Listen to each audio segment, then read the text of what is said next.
yesu a ewo nipa ne mu wo ye kika wo pese bibi ye yesa ankrofo no so mo pa ade efe on pese ade ne sai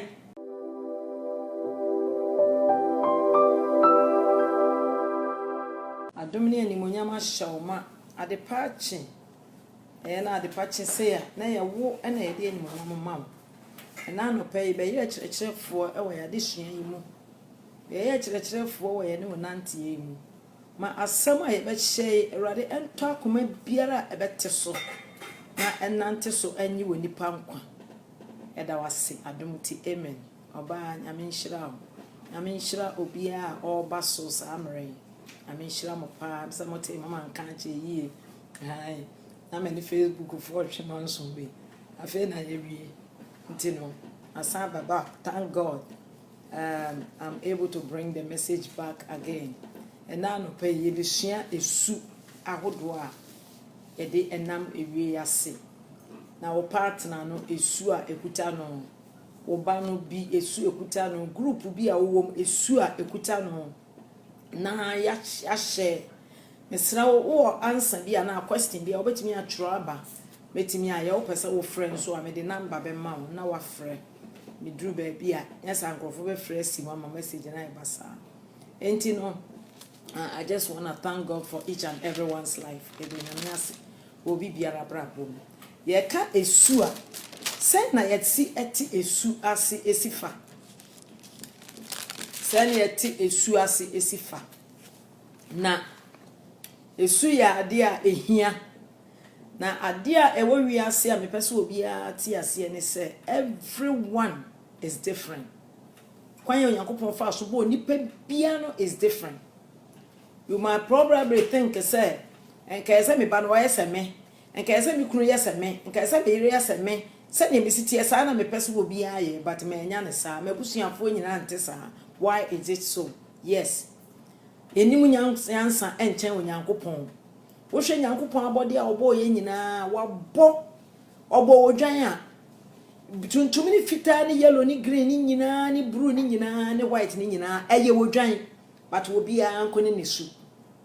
The same thing and I watch a nipa wo boy yen so fita ni yellow ni green ni blue ni gold nyina ye nipa a onyame abo utwa kokko ho a emoja ebeba no ete se ye utwa tuntum ho a moja ebeba entuma na kata ani no eno na ye different nanso ye nyina no ye nipa. Hallelujah. Ehu ene message no ebe pa pa wiem enti se ye hwe sa na ema we se ya na ye ema ye hu Onyankopon ahofe na said you nyame sitie na chese wo nyame no said yesi hu no we supernatural because we be obobia ye different so the same thing enti yesum onyame a we supernatural God enti ena no pay ade a me pese ye ka ye share aye esu enipa bi a mahia no esu abusua bi a makotomu esu group bi a me wo mu ekwa ba me fa so a me handle obi a me hu no the su different from me. A quite man me first so I will be betting a handle me because of me su. Nina ye besia. Enti enano pay yesia any pursue na ye de share our refo ase. So who worry will be yesi a su.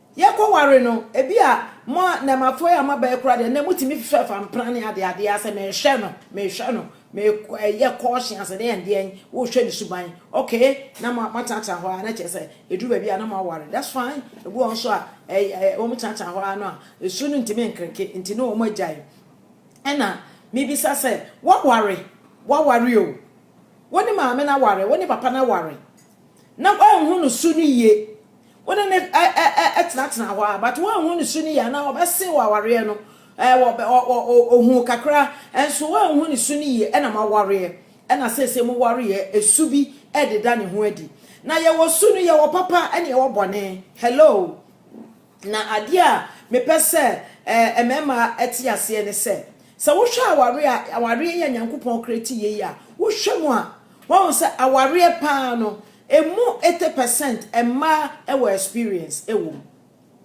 emma enim aware esen mema metimi aka sa because emma wo aware mu 80% a wo mu nim wo che se eye nature asa na nyame de boy yen okay oba ni mu kwan obefa so a oba okuta supa when eba esu no so no oba okuta supa no woni mu kwan obefa so obe den obe handle be man no a oni esu papa ana be man owo su papa okwan ni nyina wo ho obetumi a handle na ye kama pepepe na chesa e fine na wo hwe su a ebi ya high ebi ye low pa na ye bisa se emu de he na eye esu no emu de he na eye na sese me hunu papa ni su ansa na maware no ana sese me hu anti ni su ansa na maware no na ma hu so na odo yesi bibi di odo agrapo enti alenke yakoye ye ho ade ye te ho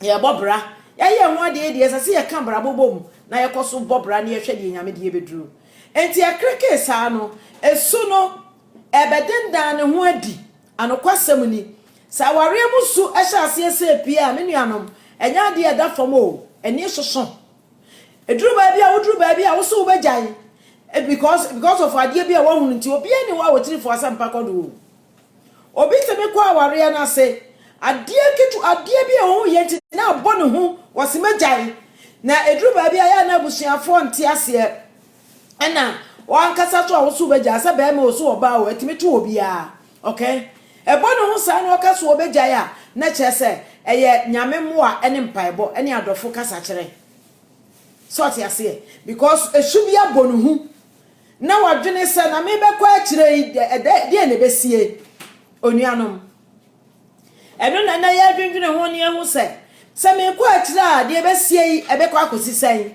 enti ya dwene ho ye nyina no ya sua bibi e de afiri mu ye wo su a te se ye no bi yesu sei ye ni eden ye panokure ye bibia ye justice sort ya se enti se ukohia oba wa ye justice a ebe ye wo se na wo so ye obi a wo so won kan okure papa ebe ye wo se na mata ye sa pa ta ye sa mata ye sa so ebe ye wo se na miri si de nani ade na si de na sambia twintwan yi metimi awrade ba mo watimi because Paul see betumi ayade anyina anya Kristo kan ye ho nti esu no se ni oba ni susitie na ni so ohye o kasa boko otono bo ase woni amam ehomobro woni tirim okay ye betumi afix it we can fix it de ba bia eto sine no ye betumi afix it ni su no na ni aden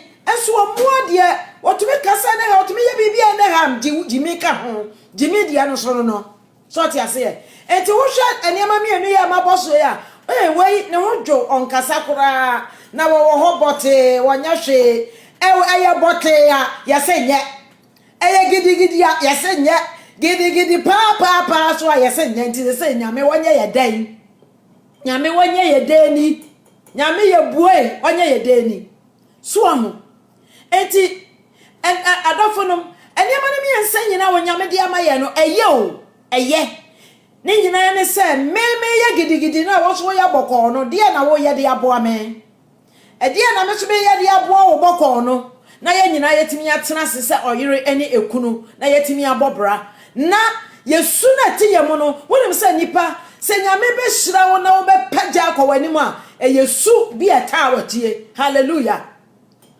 esu eta wati no eno na kire nipa a wo betimi aye se yesu anyamesuro wo mu eni eden na anyamesuro wo mu entobo ase wo mahumobro wo mu abutira wo mu a ebeboa wo ema the other part ni oso watimi ayeden etumi akowanim na aware na timi atumpon na ahye Kristo animonyam ade ase ne se brabia ye bobia no eye yesu animonyam se de be ye onyame animonyam bedadie na ko obi yare na yekosa esa ne yare a wo se se nipa ne yare na nyame animonyam dadi sa na tie o esusu ye yare na esu bi wo ho a eye yare a eni aduro he wa ye te se epreko wo ya ne dan wo de ne wo dwane no hye na tade fita wo be san kwade ne ho akoto atecheni mu no woda ho ne ye bo no ye so obedi agro enti yo be ye bia no enti ne sakra obi so wo ho a astam go so no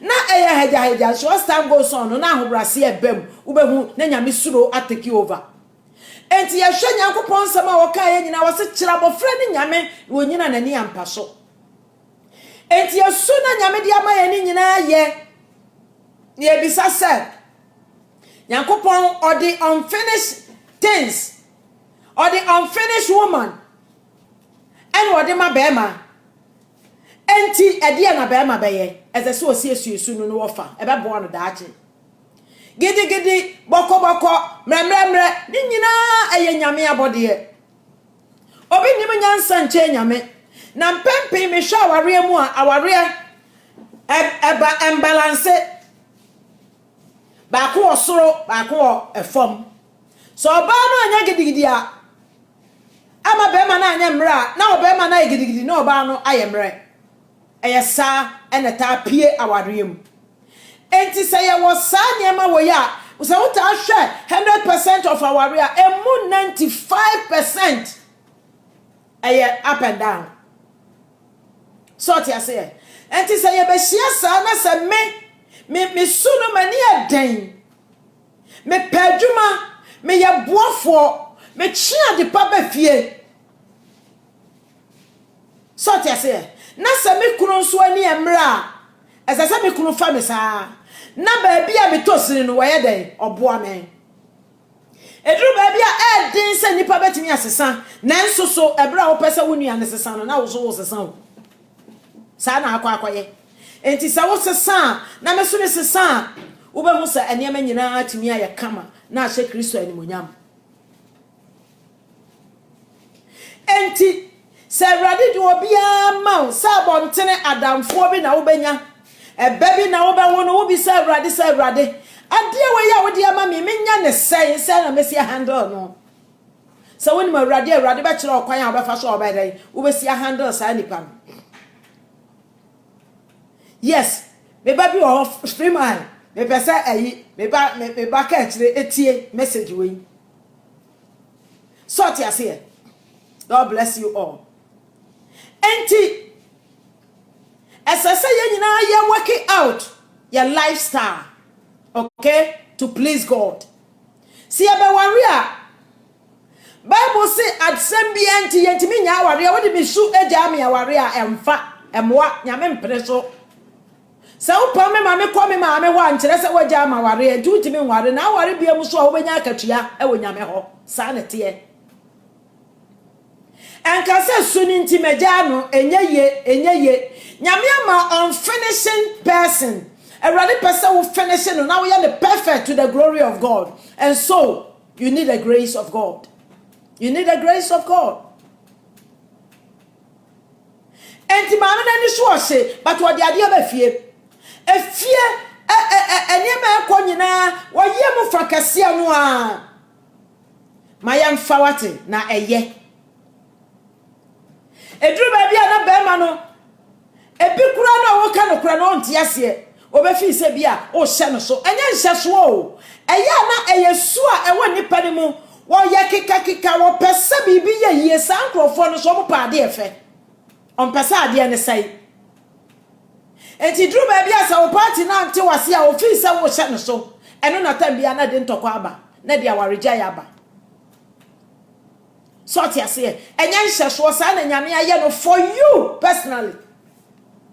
Nyame aye ne sa for you. Won peka sa me baba akon me ko fie na me ko to no wa ware na me yire no ne hojo na me baba e ma ne de na ni de we soja ni na me hwe me ba ne sa le se kai abaya we hia encouragement so tiase enti say ye bebe nsa nipa no ade na ese ye de ese ye ne sa abribia na ye den ye encourage oba no na ye uplift no e ba sa be ma hwe ba bia wo gina no na uplift wo yere no wo betimi agege ne tata kakra ma na bedru level bia wode wa anya pekura wo ba bedru wa beti no wa to woni ama ase sa na wo so oba ma won so betimi agege wo yere ne kakra bedru level baby no no so no wone wa anya pekura wo beti ne ma bi ase enti be hu se ene ma nyina atimi aye kama enti ena no pay me ka su asem me obi a me ne eden na be bia nkoso hye bia me wura na makofa aba me kunu so ani nya den enti ye wan dru baabi asase ani mu wa me hwe me kunu ani nya den na me ka cha ma me say na be ma na din say me dia me nya sure say metimi aware no because wo mre dodo so ti ase enti dru baabi no na me pese be push it back because me home mre no a me nim dia future e be kwa akosie na me maame encourage me to me fo na am so okay mate me so mu e na me so mu yenya 40 plus e wa aware o enye fe yankopon na aye so ti ase enti e ba sa no me hu se mabedi nkonim enu nti me de sa nkonim de ani bi ye dan e tuufo na mama wa mo se de sitie bia no you can uplift it ana mi su na me yakeka ntenu mi be hu se me kunu afi na ono so o kan ho up kan ye no ntimi nkasa ene otumi kasa nipam ene wo gina ba bia ye bibia onfere oye sofo otumi preach hallelujah glory be to Jesus Osia wo ma cheme. Enso ngoma ni nyina chi no enkyere se me madwo o. Enyoy.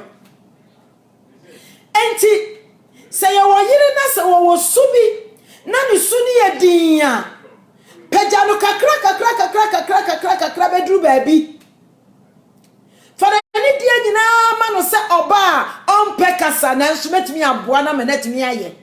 Sana oba won so fa ni die ma wukuno no se be ma ompe kasa me hwe eden metumi aboa no ama na duru baabi a me pese woduru nyame ebe hira wo pa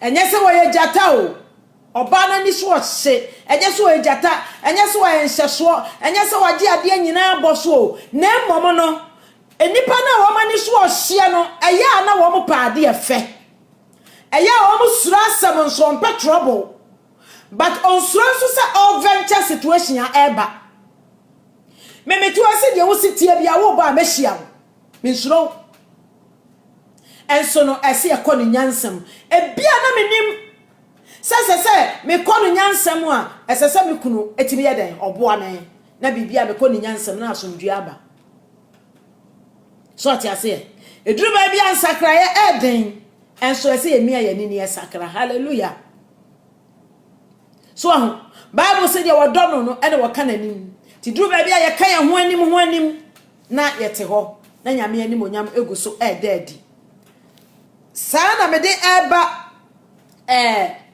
me fi aware fi o mesa ba aware fo de ene de ye bebre na ma nka aware sam me harate esu no kakra sana me de ba wo ba bi so obabi wo jo wo ye boko ni bibia ye boko wo so won tesa e de na esa wo ye esa wo boa no kakra wo de ani die nyina ma no na wo pagya ne kakra na me bucket wo ba akwa ka chere se mama I want to have a woman like you na chere se me gidi no na ne je ho efi se wo ho se esu gidi no aboa ne papa enti e be boa wo no so enti wo request na ye dire to awrade ani ma kompaibo onyame beboa no so ti ase enti se wo ba na sina ni so ohye no ye keka enye se wo ye bayifo ganafo ama baye honhom tumedie obonsam honhom akodi enipa bia nsese ye de kodi wo mo so ama sesei enkwala ni bia brabo aye basa akwala wodi na ni so ohye dodo dia na keka baye honhom ni abone baye Bible say asema free ye no mo ba no eda se baye ye ana be say enti baye bia wo akwala no enne akwala no honhom bia betena ni mu baye no enya ade a ye hu se woti nipa mu o but wonu masaba wo kan ye no e operate akwala no life akwala ya keka nya baye no ye wono so ni so no enti tenase na bi se awrade se esu ate me baye mu yi se na be sia operate akwala no na hwe kwan ya wo be fa so onyame beboa wa wo betumi ayeden etimi di abofra na mo sisi yie na abofra na betimi abenyini abeye panyi papa na ni su no edi adepa bi abre ye wo wiase nyankopon amode wojuo enko a o obi apade mu omre enso so adofo se de ani to de mu omre so a enka ye ntimi enye hwe enti sa wo hwa aware a ebi any so ose na ebi so any emre. That's fine. We got to brand it up. I see a brand it together. Na yetimi kabom, na yetimi fa ede ye adwuma. So I say na ho ba mfa so ede maye. Enti emra so se nkwala no a ye ma oyedin a ene baye na aye ni se ye. Susu fa wa no ka asambone to wo ba so wate. Susu fa wa no aka asambone ebo baye to wo ba so na animu ho entumi wa etete wo ntoma. Don't stay away from evil ways. Okay? Speak positive over your children. Positive words bring positive life. It brings successful life. By speaking negative words unto your children, you destroy them. Future, they will become whom you have said they have to be. And it's going to be a problem. And so this morning, I just want to encourage somebody. Person me encourage you obi about time bia. Oba the baby and any so she be. Na male woman money so she nkwan ye tabo omu be yi. Omo money so she no. Woman nkwan ye tabo omu be yi. But that is not so. It's not. It's not. Yes sir, enya no correct. Obi ani so she nkyere se wo bayifo. Enkyere se wo mu ade.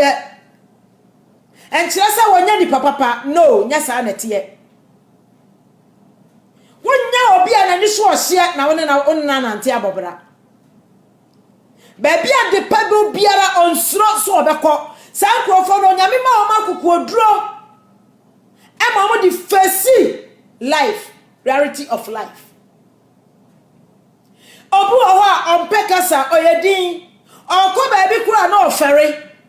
Ebi so na wa ade da baby esese wo kọ no wakofa. Enso fadie enti ade ne beda ho na obi abefa. Eno so wo ho. Enti ene meka obi a woye keka. Se omu ade mpa akwala ni nyine no kire no kwan ye fa so a ye de ade buo eka ho. Ebetimi aboa. Wobi so wo a ye kire no no wa mfa enti woye saa de akwa wieye enti jimi abebata su no ho. And also another problem. Adofonom. Say ansha abrabon ni subanu yi a ebeye ye se. Ah, de me we de anya kura na wani kobre wo bi ade. E ma wani mre obi ade wate. De wo bia wo betimi aye ni yie amana ye yie. De wo bia wo betimi aye ni yie amana ye yie na hye Yesu Kristo animonyam. Sort ya se. De wo bia no wo betumi amana ye yie na hye Kristo animonyam. So enti sana etie o. Sana etie. So enti no boafo aina so nyame ma wo boafo sa sumasi me so ma boawa sade wote bia no ye niye nafa ubetimi aye. Paul, we can fix all things, we can do all things. It means we can fix it also through Jesus Christ who strengthened me. Me yire nani adin dodo metimi aye. Me kunu nani adin dodo obetimi aye. Masade ni se me boa no ama nani adin no wode ahobrase ene ntoboase ka ho na watumi aye den atumi penetrate every holes. Bible say yama ye nti se wowo na yenye boto sa buburo. Enti wo betumi aye keka na so duru ba bia wo betumi aye boto eno so wo ho. Masade se me boa no. Buano mani su enye ye nafa. If you say Bible say assembly enti untimi nya awere enti wo kwa ware no wa hunu nsuban a wo wa no wi a all for God. Whether good or bad, you say yes. So you cannot quit. enti esu biara onyankopon de aba wakwa mu biara no eyesu a ebai se wo be ye ne ye na wafa unfinished product bia onyame de be ma wo biara wo pese daachen wo di so hene enti sa finished product no you got to ask God for wisdom and how to tame that person. Ubetimi atemo no obo wa no peka sakura we deeper enso ebia ne yere anase ne kunu atimi ama ene wabekeka ne ho eye ne ma akase obo asoso a na ne kunu empeka sakura enso watimi aya ama ne kunu watimi eye bibi sort ase enti unfinished product na wo fi se nyame anwie ene wode ma awo no Toaso. Let it be done. And it will eventually be done. Then you bow down to you how to respond to what you have. How you can respond to what you have. How you can relate to what you have. How you can handle what you have is the most important. And the heart to be able to handle what you have is of God. Ti asiasa onipa de onyame na eyo no enti sa wo pesa wo sakra nipa nyame na esa wo hand over na nyame ma wisdom a wo de kasa de na ti asiasa me pesa me yire na kisa na na sa pesa me kro sesa no esa me so be sesa me so me de enti abribia ya kasa up and down obo nso nyankopon waye no kwafo na waye niema ni nyina yie hallelujah so enti ene sa esu no ho asam edia na wo fa ho se na adam nim se if ba waba me na kofum nyame a ebi akwa kasa nyame sa de ani agya etwen ansa. But nyame so no said that moment was the appropriate time I saw the if no ebra no. Sort here. Until the Lord has given you someone you never dream of, but nyame the amount for a purpose, and therefore a appropriate time for you to have that particular gift. Until you nyame the amount ubiara. The atini mubiara is for you. You have to make use of. You have to make use of. By loving the things of God, loving how to handle the person, loving how to chat with the person, loving how to humble yourself also. So bumia na mesuma bu. Trouble bi eni ho. Enti na wa ma ebu afum yenu na akuno. Nipa mienu a wa bu afu no. Omo ye mienu na ekontokwa because me bu amfu na wo bufu ayeko a enye yie fi se bia wo ka me mfiu na wo bufu na me so be dia afu a ene ye betumi abo blow because ye nyina obi abo afu obi ani bu afu bia so ne behavior aye rough e da se wo pra no ana wo bo no ana wo ka bibia ma na ye ne ya eye ne ma mienu enti se ne sadia one person me kama ne ya wo ya one person ya kontokwa dia ye nyina ya mra ye ho ase nhyɛ ye nyina ye ho ase na ye nyina ye no ye ho kane no bagimbra no ye se oba enkasa no ena atwam oba akasa man kwan no won kana dwene e wa aware ani mu aware ani be ye yie pa sa wo ya be ma wo ye kan ka bi honhom oba ne ka bi a enya ye wo ka bi na wo buafo a aware na nko ba bia. The same thing also wa ma ukuna nka wo so wa ma ono so anka na dwene a aware ni nko ba bia enne yewo wieye fufrom yewo na fufrom yewo bre fufrom e brad ye sad ye che nyina na wiase kwananim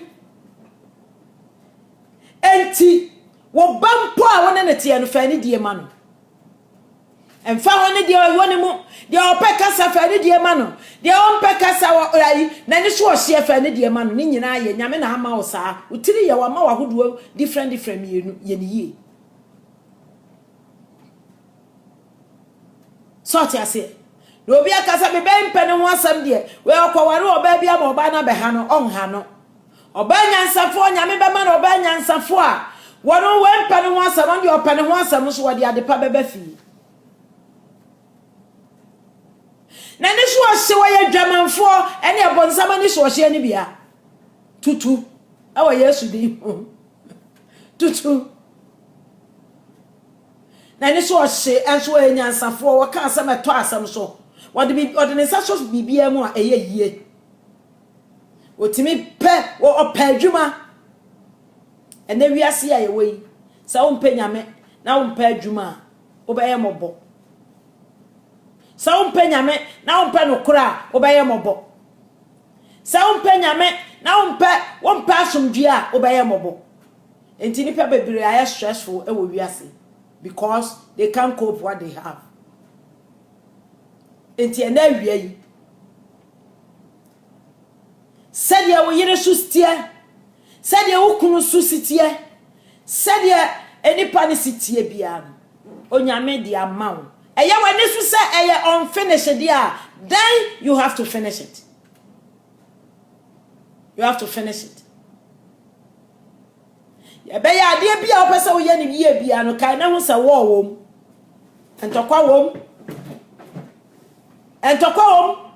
Nanso you can do all things through Christ who strengthens you. And now we are. Esuma na wona nete Esubay and I want to tear. Send a papa the tear, send a mamma the tear. A quaban and my first one met me a ye. Namafa, we hear your memoir. Nevertheless, I may come for life in the garden at the amount. Life in the garden, a drobia, a year juma with nipum. At the precassin in the brown wood roll my root to time liar. Healthy lifestyle. Kwanya be fa so obetumi abo ho ban na watumi anya mfie wo ha me papa ma me nya 121 enti ese se me nso mitimi nya sa enti ade na ese wo ye you have to eat well, you have to think well, you have to sleep well by respecting, loving, taking life easy, taking good care of your health, thinking of your family, you can do it. Yen for growth. Yes, yare we dey be kumi no. Someone normal life in the garden. If you are taking the things, the product of life in the garden, you will never even be sick. Wako Pedro. When you bulldozer, bibia pem wana wujina ho. Eya tatashe. Woma ekra wo America. Woma ekra wo UK, woma ekra wo Italy, sokufo sorry, woma yare ahodo a enya ahodie, enya fa ahodie. Hepatitis a black virus nano ano abemu wanyina che. Enti life in the garden, eye nyuma akase. Ya wane milk, ya wane niama bebre. Enti sa ope bia, Fred number or scream ne so na ya ma obi. We can shape it to you.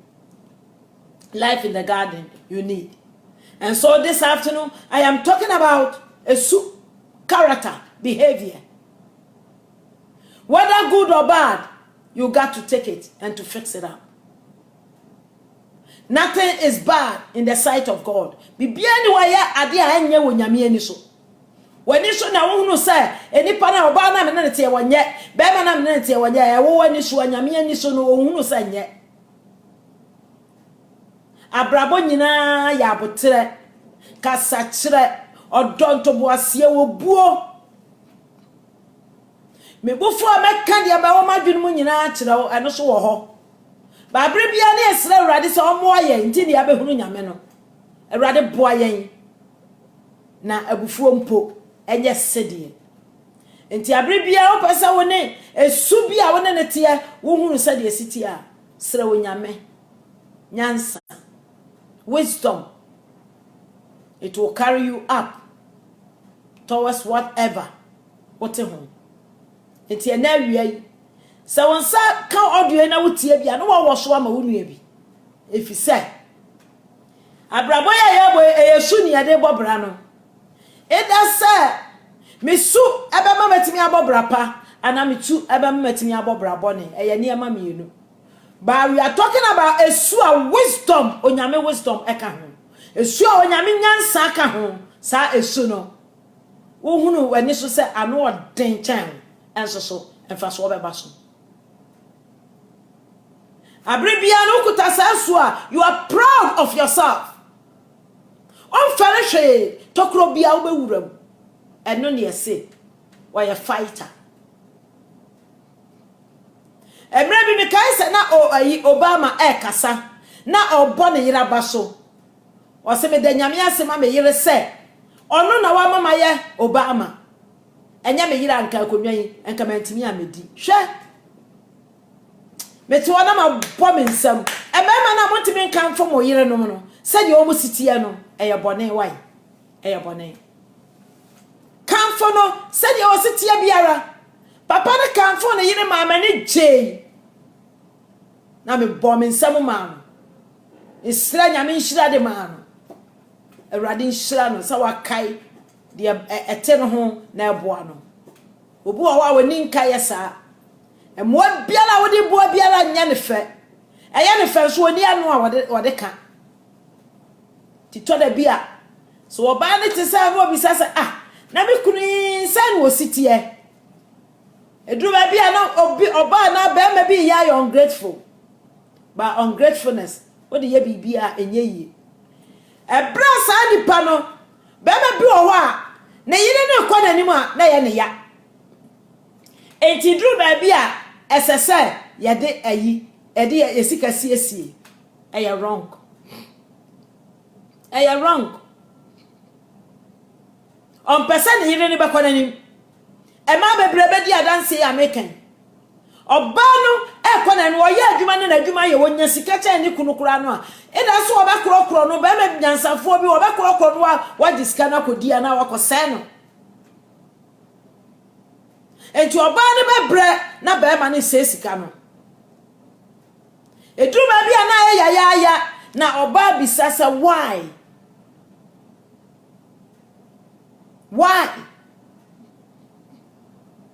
enti abribia no I say a branded life no up. I say a toto niamani ye pa. Na obi so wa wotena no aye branko a. Be ma wodi asem sie ne yire eno so enye. Enti mema bebre wu a wo mo de ensam ahye wo mo tirimu awu ko a wo mo yire no anhunu ho hwe. Enti wo ma say ade. Obeba bi wo wa no ye bibi kura hye ba bi na ne yire nim. Enti yare bono na wawu a na obi afa eno so ho emma bebre ta anya sa wa ye bibi de asie da bi emma nta anya sa oba bi obeye sa bia no na asetena wote ho no ompe enti na wodi bibi sie baso nyankopon boye sa ye metena mom dia all is one. Aya 3 in 1. Yama, mame, papa, aya 3 in 1. Sort ya say. And fa bibi nsie wo partner. Won so fa bibi nsie no. Sika no de aba ukodi, that's fine, but in fancy. Enya bro ewa awadiem, enya bro wa busuam. Wonya ne partner dia obejibia kodi onya bia na ode asie omo obi nhunu dia oye na wahunu no waka no na ne buofu eno so no enye su papa yakopon nhira mo yesra mo ena no pai meka esu ahodo a yede te ho yede te awarem yede te abusuam yede te namfofam yede te groupum se rade ma oba boafo a mesra so ni mu ye wate e ma na ni nya ne yada e ma obo mfo no da se de wote ya biara fanetene aka na mumu yegu ebebo apa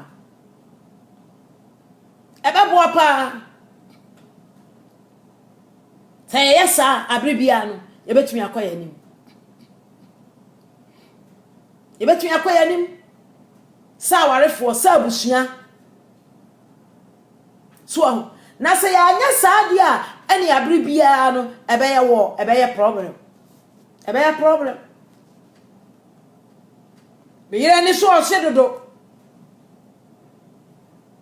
na ne kasa ya basa boa no mesrew boa no wai no kasa yie o kasa yie na se no nko a na enye efiri ho no mo a ene pa beba ne kasa ya basa opeme maguro jai mane hunu se wo nko a na wo ye ne kunu obejai sort ya se enti ene ye ka su ho asem Sankrofo na wo mo su ya kekakeka no wo be di free infancy nkwalabrem na eno na me kasa kire se sankwalabrem no sankwala na erezi wo mo no ya na ye di ka bo mo baye e ba akwala no sha enti wo banyini a eni pa free ni mo banyina ye nim se wo bayifo enti na sa ne pa no e free ni mo ba enti yan kai papa na woni mo no baye no a anya no kure wo enya no kure enipa biara nya esu biara nyame na ye age se de enye de principle nsam de ene ehu sabo nsam so timi wi enipa nyame abode obo ye nyina satan so opebi wafa bi so ti ase satan so wafa bi enunti abribia wo hia nyame moa betumi aboa wo na watumi aye dan wo so watumi aye bie na ahye Kristo animonyam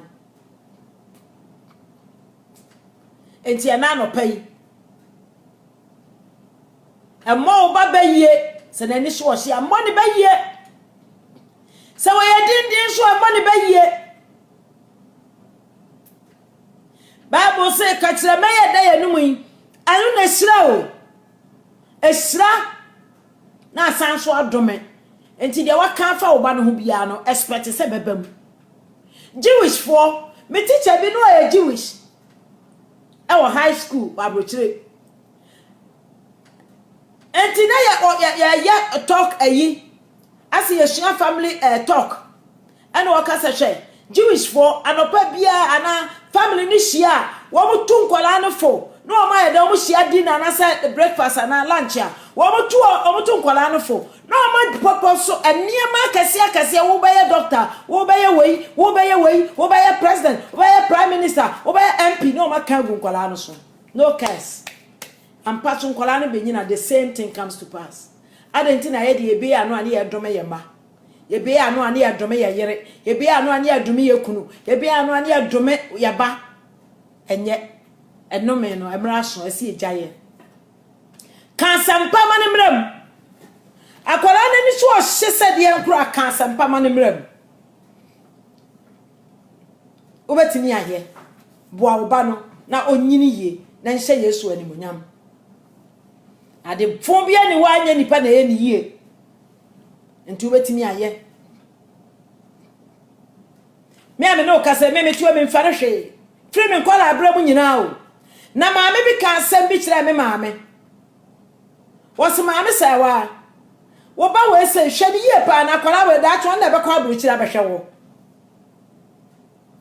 o ka asem no na me wo hobi na menya mfie be dumienu eso na me da so kai asem no kofi maame me wura mfi ni da ebi a maame na wuso wote asen so a asebi a maame ne ka aye no aye adwuma ne aye adwuma o ebia obia na no dome me katia ma papa bi kasai ebia obia na no so dome me a ebia nka ebetumi aye adwuma sa me maame empe urade a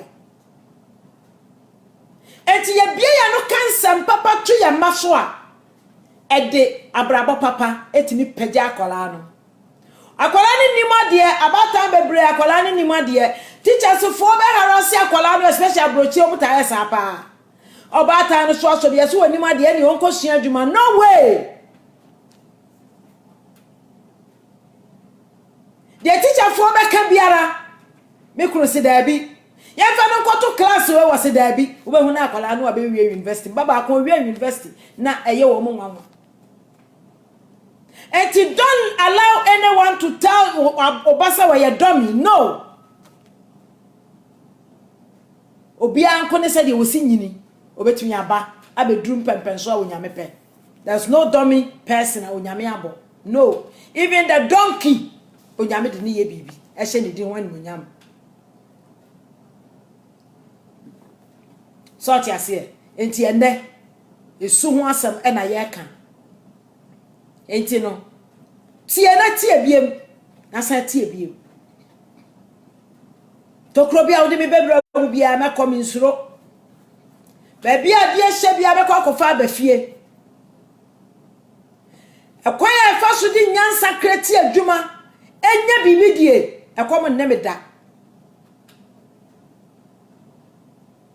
enti adofo no emakom ni wabusua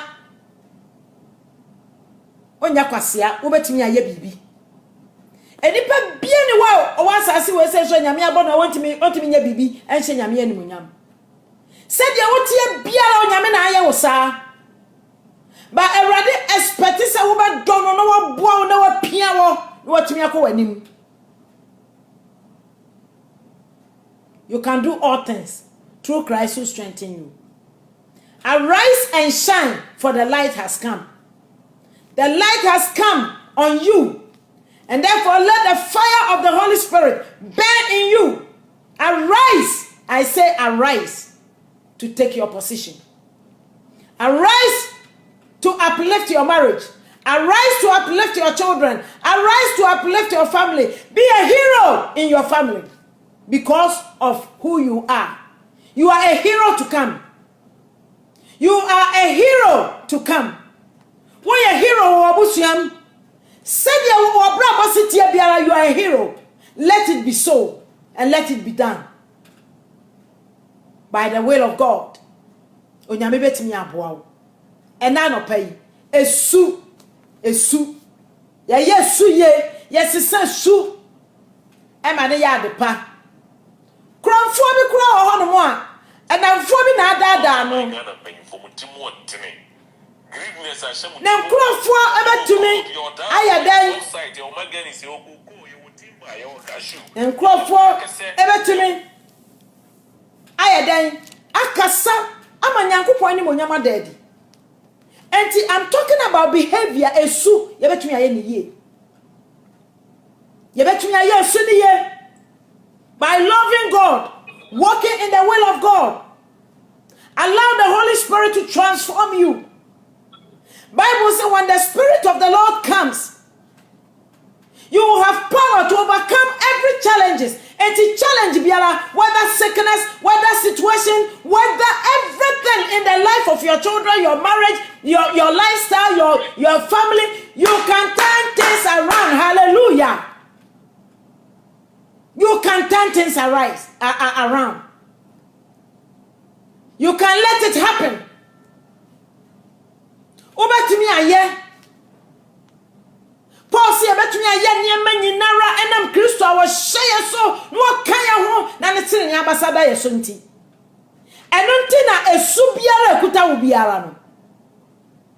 Obetumi di aye adepa. Eno nti wo ba no obetumi abanyina ba ye ni papa. Emo ne ba ye. Ebibre mo mem Ghana fo ye pa ba yibo. Akola ni si suo no ani ahyase abane be ye nani eden. Akola wadi wo beifo enti akola ni benyine no na bonsam ateki hold of akola no. Afe na beisem eye adwuma wa akola na brabo. Se wo yo ba tan na no pa me kasa kire wo se. Me kasa kire wo se. Emie wa no ma wo ba be ye da. Emie wa no nka sambone nto wo ba so da. Said yakola ni tie bia ye ba broche ye nkola yi wo ma so den wo ma ntene ma bia se enso so yesu nti ye betumi atemu wo mu Yesu nti yebetumi atemu wo mo enu nti sa akola no ha adwene a make sure say won so ne nyame ntamo ye sa akola ne ha adwene na wo ye obata na wo ne nyame ntamo nya a big problem big problem sa akola no na samonya esese won so wo ne nyankopon ntamo ye papa se de be ye awurade betumi agina na amawo na nyankopon ne mo nyama da de wo ba abra boso enkola ni bitisi abontena wo mo ko mo ntwe wachi o na nso so ye bible ye ni nyame ayonkofa ye ni nyame do ye ni nyame nantie edbe pa akwakofa ye ba no afri ba bibiara wakose na de naba etie na no pa me bompa ye se ba bia wo bi ba se wo abrochire biara akola no ye country ya wonte ase na namfo hodo no captives no ya bompa ye se radi so wo nyina amrafia wo Yesu Kristo dimo ene ye giye ma ebra afi be kwa wie ya no na ya giye ma nyina emra afi be kwa wie ya ni ma wo ma toba ha wo mo na ma bonti nyina na radi di wo ma bafia wo Yesu Kristo dimo ene wie ya me no kasai baby biara wo ba wo a wo pe biara awrade fa mo bra awrade fa mo bra fie awrade fa mo bra fie awrade fa mo bra fie wo ma enum koke wo ma enum wi wo ma ya lesbian wo ma ya gay awrade ya dwire sabon sane ma ni nyina gu fa ya mabra ye e wo Yesu dim ena no pay ana pay wi yi me na wo kasa so obatan na me bia wani am wo hunu esu a esa wo handle onyankopon hirawo o hyewa ni monyam e wo abotre ene akokoduro a wanya ho onyame ma wo akokoduro na wontimi fa handle esu bia na e wo fie onyame ma wo akokoduro na wontimi handle wo masu o ma wo akokoduro ntimi handle wo kunu su o ma wo akokoduro ntimi handle wo yiri su abusiani su esu a wo abusiani mo awrade nyankopon ma wo akokoduro including the church onyame ma wo akokoduro na wontimi handle the people in the church. You can do it. You have can do power to overcome every challenge. Eti anopai awrade sawoden onkuta wo mu omma wo pomden omma wo akokoduro me dia me se akokoduro ni nyansa na wo hia sede meni so ohia biara se meni akokoduro ni nyansa mentimi nko ba bia o but yenya akokoduro ni nyansa tokro biara ye wetimi awuram ni yede nkoso ne nkonimdi ni yedi e bebe fie na abusia na hwe ya ka se asumasi ni ahobrasie tema ahomobro amani pa di ehwambo nanso nya hwe onyame na dikwase asama no onyame na mamobroni ayo odefo Bible so onyankopon so na ohira no fa werho ni akire enne onyame ma wadoma wo betim dia handle esu biara e wo abrabom wawadwem wo mahwemu wo namfofam wasafu mu wo adwuma mu bibiara wo yemu e wo Yesu Kristo din mu awrade onkuta wo on shawodin adominanti amen pa share with somebody awrade eda wase enda wa ma yetumi wo su biara so enti ena esu biara ye wo so tumi a ye betumi ni wo awrade akasa na wasiesie no de wo mani so ohia na jimi ka wo awrade jimi no na mani so ohia na nya adwuma fa de pamra fie de o mo amre na jimi bata wo awrade yi jimi no na fa na ma ani so amre no awrade enya fa de pamra fie Shaya ni monyam, shaya ma ni monyam, shaya ma, baby biara ya ma wo biara, awrade fo mo brafie, e wo Yesu Kristo di mu, ya da wase, adom kase ni nti, amen pa.